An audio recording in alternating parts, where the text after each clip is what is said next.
Bonjour et bienvenue pour une nouvelle vidéo qui cette fois-ci sera un mélange de silence, on cherche et d'histoire paranormale. L'affaire dont je vais vous parler aujourd'hui sera l'affaire d'Amityville. Vous connaissez forcément ce nom. Nous allons faire face à une tuerie familiale et à des phénomènes paranormaux. Installez-vous confortablement, n'oubliez pas de liker la vidéo et on est parti.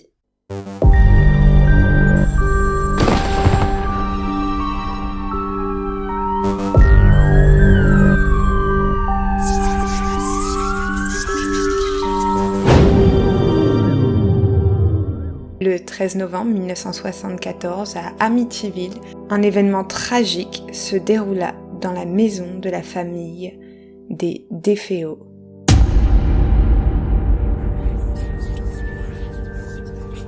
Ronald DeFeo Jr., âgé de 23 ans, a commencé cette nuit-là à entendre des voix dans sa tête et ces voix lui murmuraient de tuer toute sa famille car apparemment ils étaient possédés par le diable. Cette nuit-là, aux premières heures du matin, Ronald, tourmenté par ces voix démoniaques, armé d'un fusil de calibre 35, balaye toutes les pièces de la maison une à une, afin d'assassiner toute sa famille. Ronald commença par son père, Ronald DeFeo Sr., qui dormait paisiblement dans sa chambre au 2e étage de la maison. Il tira une balle dans la poitrine de son père, ce qui mit fin immédiatement à ses jours. On pourrait se dire qu'une fois que Ronald a tué son père, que la raison pourrait l'envahir et il pourrait s'arrêter là. Mais ce n'est pas ce qui se passe. Il se dirige lentement vers sa mère, qui était également en train de dormir dans la chambre parentale, et lui tira une balle dans la poitrine, ce qui la tua sur le champ. Ronald Jr. à ce moment-là n'est pas prêt de s'arrêter. Il est pris d'une violente envie de tuer et les voix qui se trouvent dans sa tête lui disent de continuer la tuerie qu'il est en train de faire. Les prochaines victimes de Ronald Jr. sont nul autre que ses frères et sœurs. Dawn, 18 ans, était dans sa chambre au 2e étage, tout comme Mark, 12 ans, et John, 9 ans, qui partageaient une chambre tous ensemble. Il y avait également Allison, 13 ans, qui dormait dans une chambre au 2e étage. Il les tua tous en tirant des balles mortelles sur chacun d'entre eux.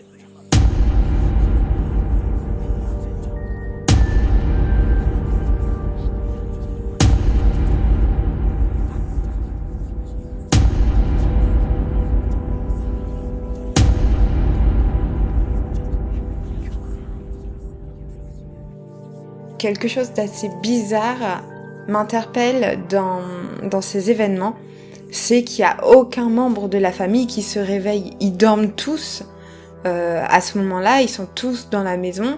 Je pense que quand on entend le bruit d'une balle ou d'un tir de fusil, on se réveille, on reste pas là à dormir, surtout les 3 jeunes garçons qui dormaient dans la même chambre. Si un des frères se prend une balle, le bruit fait que les 2 autres se réveillent immédiatement.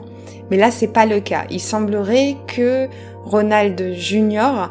ait mis un silencieux sur son fusil, ce qui ferait penser qu'il n'y ait pas de bruit. Mais ça reste quand même bizarre. Je n'ai pas trouvé de source sûre, mais il semblerait qu'ils aient été tous drogués, ou du moins qu'ils aient tous eu des somnifères dans leur dernier repas, pour être sûr que personne ne se réveille. Ce qui paraît être pour moi la cause la plus plausible du fait que personne ne se soit réveillé. Ronald Jr., à l'origine, voulait descendre à la cave pour se suicider. C'est ce qui était prévu, mais n'a pas eu le courage. Il a plutôt décidé de se rendre à la police et il dépose une fausse déclaration auprès des forces de l'ordre, affirmant que sa famille a été victime d'un cambriolage violent et que le coupable ou les coupables sont enfuis. Évidemment, les enquêteurs vont faire leur travail, vont aller sur place, effectivement, ils se retrouvent devant un bain de sang. Une tuerie indescriptible. Ils avaient jamais vu ça auparavant. Toute la famille est décédée, pas un seul survivant, sauf Ronald Jr.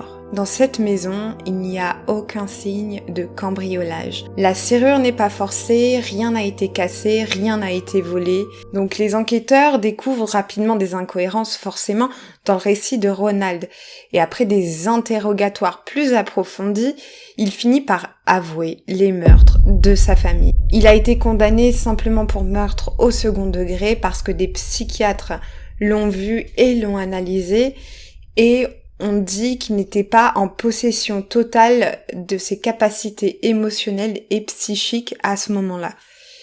Il est probable qu'il ait eu une déconnexion et lors des interviews et des entrevues, il dit entendre des voix, il dit que c'est le diable qui lui a demandé de faire ça et on se rendra compte dans la suite de l'histoire que la cave dans laquelle Ronald voulait se suicider a une importance tout à fait incroyable.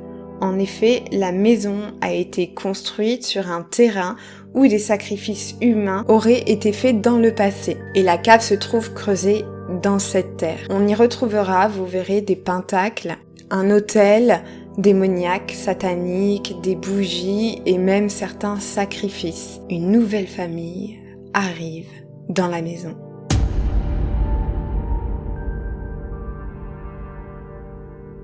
En décembre 1975, George et Kathy Lutz, accompagnés de leurs 3 enfants, Daniel, Christopher et Missy, entreprirent un nouveau chapitre de leur vie en emménageant dans une magnifique demeure au 112 Ocean Avenue à Amityville, New York. Ils ont choisi d'acheter cette maison car elle était à un prix abordable et au vu de leurs moyens financiers, c'était une aubaine, une vraie aubaine d'acheter une si grande maison à un prix aussi peu élevé. Ils étaient bien sûr au courant de la tuerie qu'il y avait eu dans la maison. Cependant, pour la famille Lutz, le bonheur fut rapidement éclipsé par des phénomènes inexplicables. George Lutz, le père de famille, fut particulièrement affecté. Dès les premiers jours de leur installation, ils constatèrent que les portes se refermaient brutalement et que des objets se déplaçaient mystérieusement sans intervention humaine.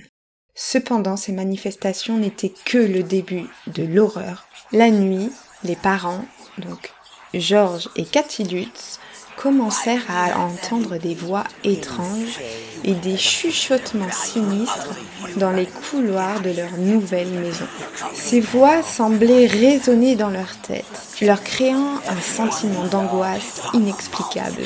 Ils observèrent autour d'eux et se rendirent compte qu'il y avait des apparitions sombres et très menaçantes.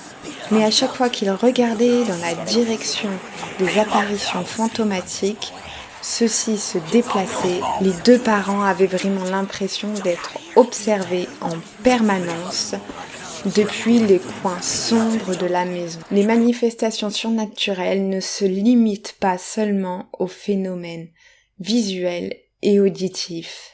Une atmosphère oppressante emplissait la maison, accompagnée d'une odeur nauséabonde de pourriture qui se répandait inexplicablement dans les pièces. Les mouches pullulaient de manière déconcertante en envahissant la maison sans raison apparente. Les parents, bien évidemment, suite à ça, ont essayé de chercher d'où pouvaient provenir les odeurs.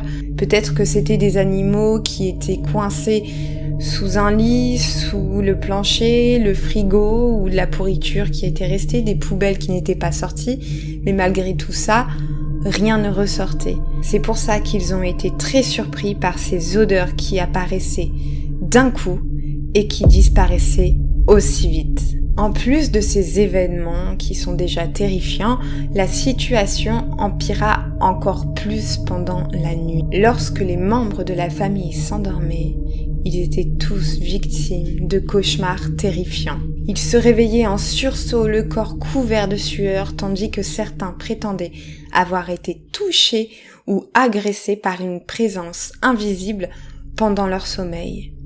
Ils se réveillaient tous entre 3h et 4h du matin, l'heure où la famille de Féo a été massacrée. Pour la famille Lutz, la situation est devenue de plus en plus insupportable. Ils rapportèrent des événements terrifiants, comme des coulées d'une substance gluante sur les murs qui pouvait être associée à du sang qui coulait sur les murs. Pour eux, c'était très étrange, déconcertant et effrayant. Vous imaginez même pas ce qu'ils ont dû ressentir à ce moment-là. À chaque fois que cette substance dégoulinait des murs, les mouches envahissaient la maison automatiquement. Bien évidemment, avec tout ça, avec tous les phénomènes qui se sont passés, la famille Lutz n'a pas voulu rester dans cette maison. Elle est partie au bout de 28 jours. Ils ne sont restés que 28 jours dans cette maison.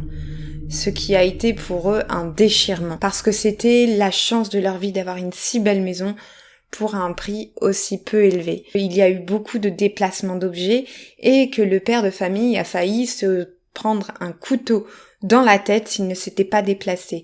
Il y avait des couverts qui tombaient au sol, des tableaux qui tombaient, des balles qui apparaissaient de nulle part et qui n'appartenaient pas aux enfants, des déplacements de lits, des crucifix qui se retournaient, ce qui est un peu malheureusement la base des manifestations démoniaques. Il y avait les lits qui se déplaçaient, les couettes qui étaient retirées, les enfants avaient des bleus sur leur corps, autant vous dire, ils ont vraiment vécu un enfer. Et ils ont tout de même tenu 28 jours à l'intérieur. La famille Lutz, suite à tous ces événements paranormaux, ont fait appel à Ed et Lorraine Warren pour tenter de comprendre et d'expliquer les phénomènes qui s'étaient produits dans leur maison. Les Warren, qui avaient déjà une certaine renommée dans leur domaine, si vous connaissez ce nom, c'est que vous savez tout ce qu'ils ont fait et tous les livres qu'ils ont sortis également. Grâce à leur travail, ils étaient appelés régulièrement pour les apparitions et les phénomènes paranormaux. Ce qu'ils préféraient par-dessus tout dans leurs recherches et leurs enquêtes, c'était les maisons hantées. Pour eux, cette maison était réellement une aubaine. Les Warren visitèrent donc la maison d'Amityville et menèrent l'enquête approfondie sur ces événements rapportés par la famille Lutz. Ils conclurent sans surprise que la maison était hantée et que des forces démoniaques y étaient présentes. Comme je vous l'ai dit précédemment, dans la cave, on y retrouve des pentacles et plein d'éléments qui pourraient laisser tenter de croire que des sacrifices ont été faits et que des forces démoniaques aient été appelées par quelqu'un. Ne serait-ce pas Ronald qui a fait ces appels et qui a été possédé par le diable, ce qui l'a poussé à tuer et décimer toute sa famille? Est-ce que ce ne serait pas la famille Lutz et la famille Warren qui se sont mis d'accord pour en faire une histoire mythique dans le paranormal et pouvoir se faire de l'argent dessus, et que Ronald ait été simplement un élément déclencheur de toute cette histoire? Comme vous le savez, les droits de cette histoire ont été vendus pour en écrire un livre, puis pour en faire le film d'horreur très connu Amityville, la maison du diable. Quoi qu'il en soit, dans cette affaire, ce qui est véridique, c'est la tuerie de la famille de Féo. Et même si Ronald avait vraiment des troubles mentaux ou avait été possédé par le diable, comment se fait-il que le couple Warren n'ait pas réussi à purifier la maison et à faire partir le diable? Parce que la maison a été rachetée pour en faire un musée, si je dis pas de bêtises, et donc il y a toujours un côté lucratif. Quoi qu'il en soit, on ne peut pas retirer à cette histoire le côté mystérieux et flippant. Merci d'avoir regardé cette vidéo. Si vous êtes encore là, c'est que ça vous a plu, donc abonnez-vous si c'est pas fait. Je vous souhaite une bonne fin de journée et surtout, n'allez jamais dans la cave.